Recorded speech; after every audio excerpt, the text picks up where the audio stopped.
Satu ialah Nabi Muhammad sallallahu alaihi wasallam dan umat dia, kita ni. Ni apa ni, kita tak hidup pun zaman tu. Kita tak pernah tengok pun muka Nabi Nuh. Tiba-tiba dalam hadis Al-Bukhari, hadis sahih dikata apa?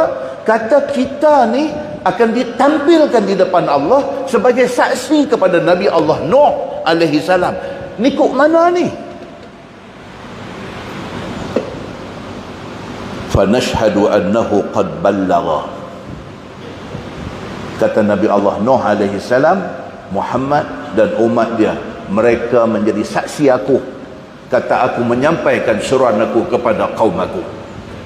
Di mana dia bukti saksi ni, di mana yang kita jadi saksi ni? Kita nak pergi depan Allah, nak abang kata betul Nuh menyampaikan seruan dia kepada mereka ni. Di mana tempat dia? Dia kata wa huwa qaulullah subhanahu wa ta'ala. Kerana kita umat Nabi Muhammad, kita baca Quran. Dalam Quran terang-terang beritahu, wa kadzalika ja'alnakum ummatan wasata. Quran kata, demikianlah kami jadikan kamu umat Nabi Muhammad ini sebagai umat yang wasata, umat yang pertengahan, umat yang adil. Adil maksud dia apa? Duduk tengah-tengah, dia tak bias. Adil. Balik ni 6 inci, balik ni 6 inci, dia duduk tengah. Wasata, umat yang pertengahan, umat yang adil. Siapa kata kita ni umat yang adil? Allah kata dalam Quran.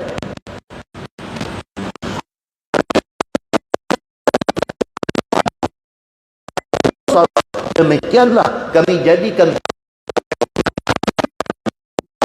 pertengahan, umat yang adil, yang bercakap benar. Kalau betul kita kata betul, kalau salah kita kata salah. Kita pegang kepada Al-Quran. Litakunu syuhada'a 'alan nas. Tuhan kata apa? Umat Muhammad, kamu akan menjadi saksi kepada semua manusia sebelum kamu. Di mana yang kita kutip ni, maklumat ni di mana? Dalam Al-Quran. Di mana kita baca? Dalam surah Nuh yang kita nak baca sekali lagi. Surah tu menceritakan bagaimana susah payahnya Nuh nak menyampaikan Islam kepada kaum dia. Berapa susah dan payahnya Nuh nak menyampaikan kebenaran kepada kaum dia, dan betapa dahsyatnya mereka menentang ajaran Nabi Allah Nuh alaihi salam. Kita tak hidup zaman Nabi Nuh, tapi kita tahu cerita tu. Mana kita tahu? Quran.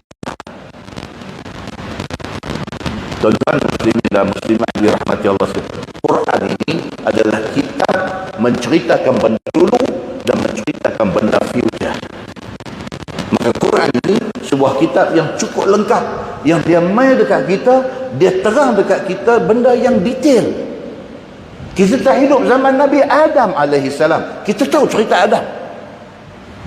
Kita tahu kata Adam ni ada anak Habil dan Qabil, kita tahu. Kita tak hidup zaman Nabi Adam, mana kita tahu? Quran bagi tahu. Kita tahu kata di antara Habil dengan Qabil sudah jadi konflik. Sudah jadi konflik sehingga berakhir dengan pembunuhan. Qabil bunuh Habil. Mana kita tahu? Quran bagi tahu. Dan kita tahu semua benda yang berlaku pada zaman semua Nabi. Macam mana kita tahu? Quran bagi tahu. Bila kita belajar Quran, kita belajar tafsir Quran, kita tahu semua benda ni. Dan benda ni lah akan menyebabkan kita menjadi saksi di depan Allah kepada umat-umat yang terdahulu. Allah tidak bagi kepada umat Nabi lain selain daripada kita, umat Nabi Muhammad sallallahu alaihi wasallam. Allah Subhanahu wa taala berfirman, Allah Subhanahu wa taala berfirman menceritakan kepada kita tentang apa yang berlaku kepada anak-anak Nabi Allah Nuh, anak-anak Nabi Adam alaihi salam, Habil dan Qabil. Apa yang jadi kepada Habil dan Qabil? Cerita simple aja. Cerita simple aja. Cerita apa? Zaman tu zaman awal Islam, zaman awal manusia. Allah hantar main Nabi Adam alaihi salam dengan isteri dia Hawa di atas muka bumi ni, dua orang depa aja. Dua orang depa aja. Daripada situ berkembang biak manusia. Hawa lahirkan Habil dengan satu kembar perempuan dia. Hawa lahirkan Qabil dengan satu kembar perempuan dia. Maka syariat zaman tu Allah perintahkan supaya Habil kahwin dengan kembar Qabil, Qabil kahwin dengan kembar Habil. Allah suruh. Habil disuruh kahwin dengan kembar Qabil, dia setuju. Pasal apa? Pasal dalam tafsir kata kebetulan kembar Qabil ni lawa. Habil kata okey, saya setuju. Habil disuruh kahwin dengan kembar Habil, dia tak mau. Pasal apa? Pasal kembar kepada Habil tak ada. Itu dia sedar. As simple as that. Tapi lebih besarnya apa? Dia tak patuh perintah Allah. Siapa yang suruh Habil kahwin dengan kembar Habil? Siapa yang suruh Habil kahwin dengan kembar Habil? Siapa suruh? Allah suruh. Isu di situ ialah isu perintah perintah Allah. Adam alaihissalam nak settle benda ni, Allah bantu dia. Allah kata suruh anak-anak buat korban, persembahan kepada Allah.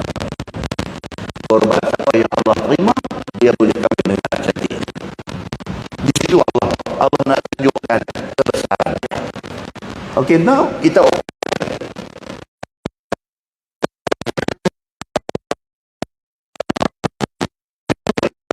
anak yang baik, dia mempersembahkan kambing yang sehat sebagai korban dia, letak di kawasan lapang.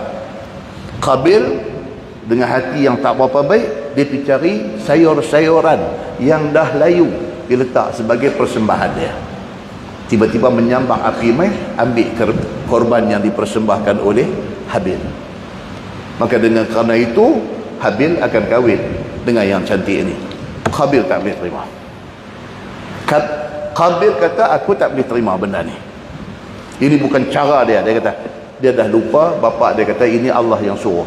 Dia dah lupa. Di situ start cerita masalah yang berlaku di antara Habil dan Qabil. Di situ start dia.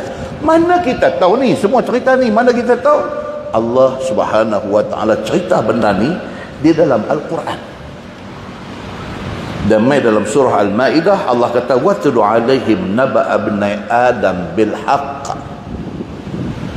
Allah kata dekat Nabi Muhammad, cerita kepada umat engkau ni kisah dua orang anak Adam alaihi salam bil haqq, dengan cerita yang sebenar. Iz qarraba qurbanan, ketika mana mereka disuruh mempersembahkan korban masing-masing. Fatuqbila min ahadihima walam yutaqabbal min al-akhar. Allah terima hak satu korban, Allah tak terima yang satu lagi. Maksud dia apa? Allah terima persembahan yang dibuat oleh Habil, dan Allah tidak terima persembahan yang dibuat oleh Qabil.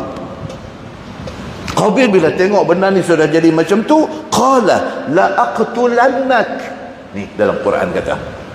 Qabil tak puas hati, terus dia tengok dekat Habil, dia kata apa? Aku akan bunuh hang. Di situ start. Pembunuhan yang pertama bakal terjadi. Tidak ada lagi dalam sejarah manusia yang kena bunuh, tak ada lagi. Dia start. Dia kata la aqtulannak.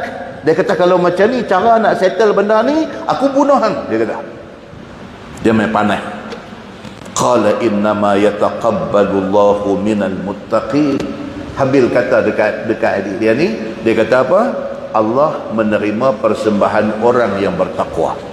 Dia nak abang kata, aku bertakwa, hang tak bertakwa. Menyalah Qabil bila dengar. Aku dah tak puas hati dengan benda yang jadi. Oh, hang nak kata hang bertakwa, aku dah. Maka bertambah marah dia.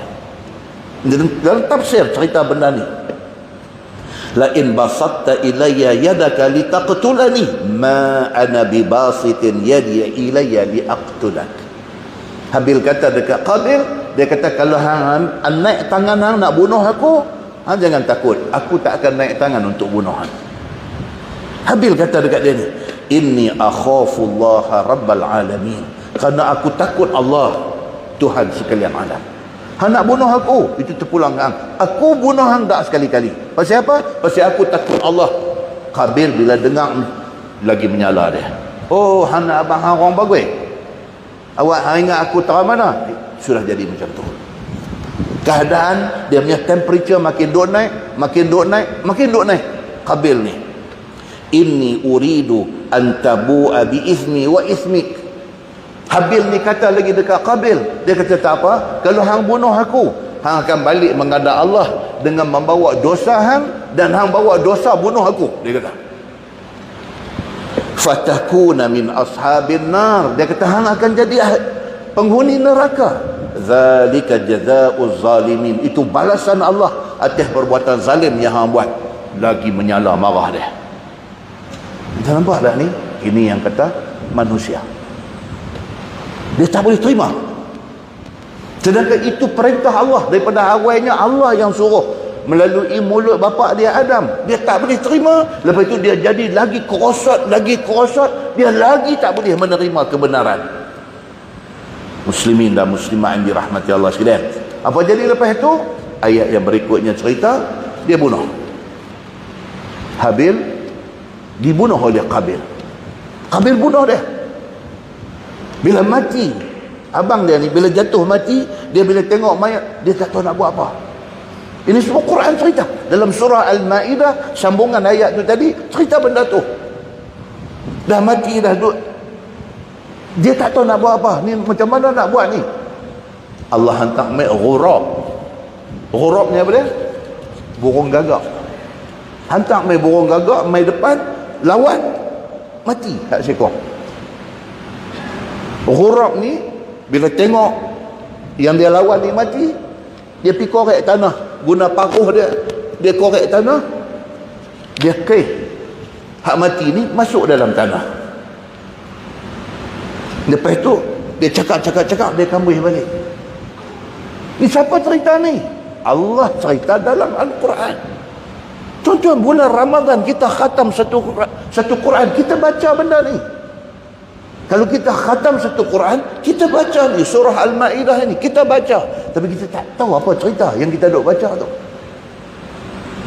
Bila ghurab, bila burung gagak ni tunjuk benda ni macam ni, barulah Qabil ni kata, dia kata, apalah lemahnya, a'ajaztu an akuna mithla hadzal ghurab. Dia kata, awatlah aku ni lemah sungguh. Dia kata, sampai aku ni lebih lemah daripada gagak ni. Aku tak nak fikir macam mana nak settle masalah yang ada depan ni. Dia pun segera pergi korek dan dia kambuh Habil di dalam tanah tu. Apa jadi dekat dia?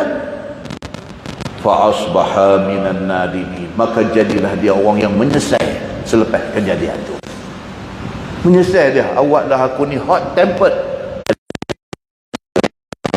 panas baran ni tak mau dengar apa yang Allah kata, ikut habis. Muslimin dan muslimat yang dirahmati Allah sekalian, kerana tu Nabi SAW kata apa?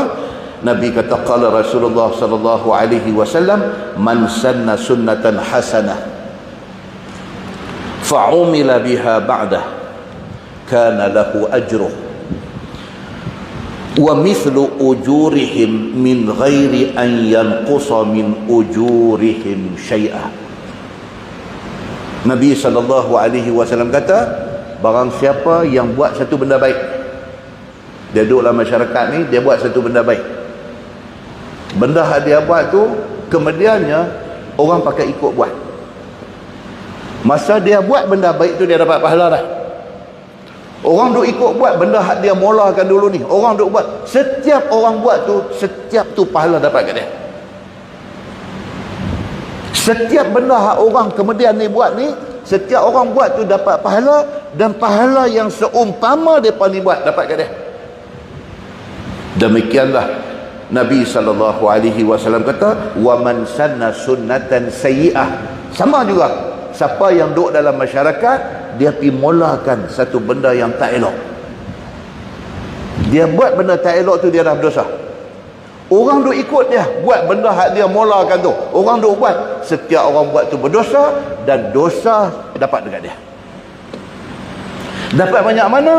Nabi SAW kata, kana alaihi wizrah, maka atasnya wizruh, dosa, wa mislu auzarihim min ghairi an yanqusa min auzarihim syai'a. Banyak mana dosa orang yang duk buat tu, banyak tu dapat kat dia. Muslimin dan muslimat yang dirahmati Allah sekalian. Dia nak abangkan kita apa? Balik kepada cerita awal tadi, negeri Arab pasal setan sembah berhala. Tapi ada satu orang dia bawa berhala api dalam masyarakat Arab yang kemudiannya start balik sembah berhala berlaku dalam masyarakat Arab. Berdosa dia yang bawa api itu satu, setiap orang yang sembah itu semua dosa dapat dekat dia. Muslimin dan muslimat yang dirahmati Allah sekalian. Demikianlah bahayanya kita bila kita buat, tapi dia bukan rasul, dia tidak duduk dalam 25, dia duduk dalam 124,000 Nabi. Ada seorang di situ. Daripada tu sampailah kepada zaman Nuh. Sebelum Nuh tidak ada berhala, semua orang sembah Allah, semua agama tauhid, sembah Allah. Zaman Nabi Nuh ni orang start. Macam mana start? Start dengan bisikan yang kita baca tadi. Mai habang kata, why not? Orang alim dalam masyarakat kita ni, kita patungkan dia sebagai tanda kenang jasa dia. Kemudian kita letak di kawasan tempat kita duk berhimpun, duk buat majlis, supaya kita selalu ingat dekat dia, supaya kita boleh jadikan dia contoh kita, bagi semangat dekat kita. Kita pun nak teringin nak jadi macam dia, supaya macam tu aja bisikkan tu. Tapi lama kelamaan dalam hadis tadi kata apa? Mula duk sembah benda tu. Gambar yang pada mula-mulanya simpan aja, pasal apa? Pasal katanya dia ni Tok Wali, simpan. Mula gitu aja. Lepas itu mula melarat, bawa main surau, buah di dinding surau. Tuh, gambar siapa ni? Lepas itu melarat, bubuh ni dekat mihrab ni, bubuh gambar. Jadi pelik dah. Kita ni apa ni? Kita sembahyang ni, kita sembah Allah ke apa? Tak. Kita bukan sembah gambar tu. Itu gambar orang alim, kita nak ambil berkat ya. Dia main macam tu. Itu jarum syaitan. Duk masuk. Tak sedar.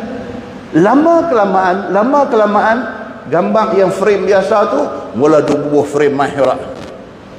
Dia mula bubuh frame mihrab. Lepas tu piduk semua perfume bagi wangi pula. Dia duduk melarat. Akhirnya habis. Ini soal akidah.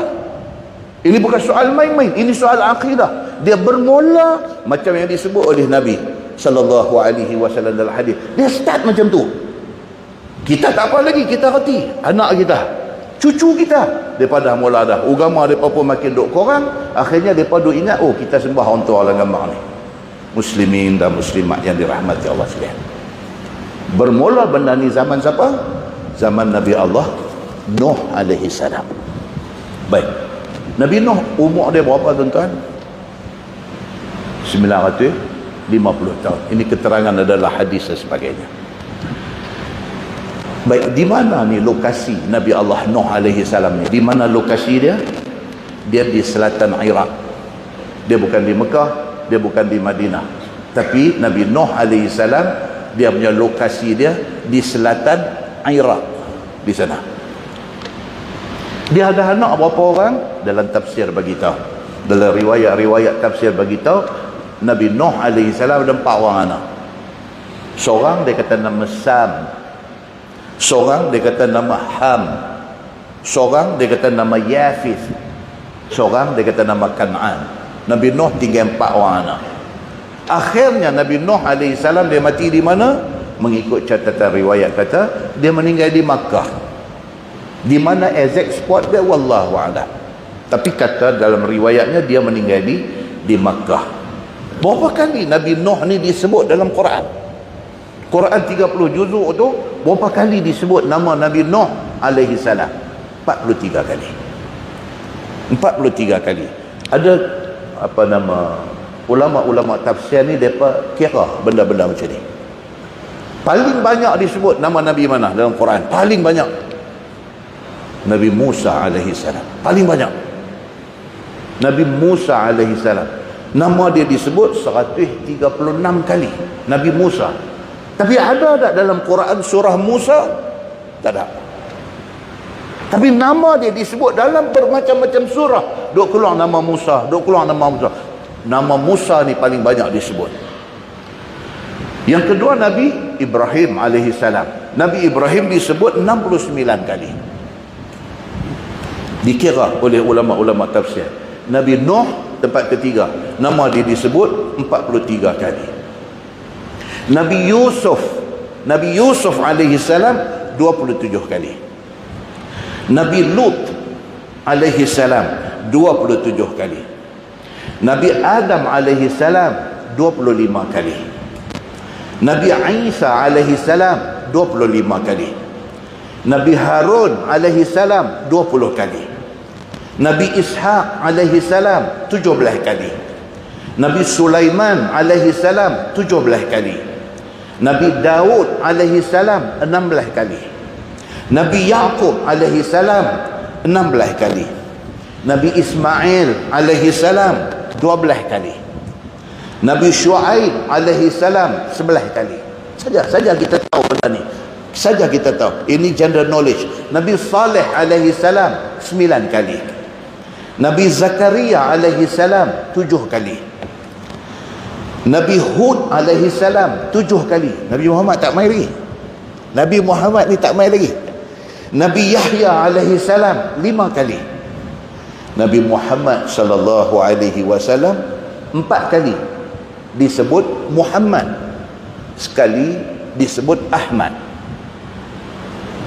Nabi Muhammad alaihi salam Nabi paling mulia di sisi Allah Subhanahu wa taala. Nama dia cuma disebut 5 kali saja. 4 kali Muhammad, sekali disebut Ahmad. Begitu. Nabi Ayub alaihi salam 4 kali. Nabi Yunus alaihi salam 4 kali. Nabi Idris alaihi salam 2 kali. Nabi Ilyas alaihi salam 2 kali. Nabi Ilyas alaihi salam 2 kali. Dan Nabi Zulkifli alaihi salam 2 kali. Banyak kali disebut bukan bermakna dia ranking nombor 1. Bukan. Nabi Muhammad sallallahu alaihi wasallam yang disebut 5 kali ini, 4 kali Muhammad, sekali Ahmad, di ranking nombor 1. Muslimin dan muslimat yang dirahmati Allah sekalian. Musuh Allah yang Allah cerita jahat dia di dalam Quran. Fir'aun laknatullah alaih disebut 74 kali. Fir'aun 74 kali Tuhan sebut, tapi sebut tak elok ya semua. Maryam, ini bukan musuh. Maryam alaihissalam, mak Nabi Isa, ini selain daripada nabi-nabi. Maryam disebut 34 kali. Haman, orang kanan kepada Fir'aun, disebut 6 kali. Jalut, pernah dengar cerita Jalut? 4 kali. Korun 4 kali. Samiri, siapa Samiri ni? Zaman Nabi Musa alaihi salam. Samiri 3 kali. Zulkarnain 3 kali. Imran, bapa kepada Maryam, surah Ali Imran, ada nama surah, tapi Imran disebut 3 kali. Al-Aziz, gelaran kepada Raja Mesir, disebut 2 kali. Talut disebut 2 kali.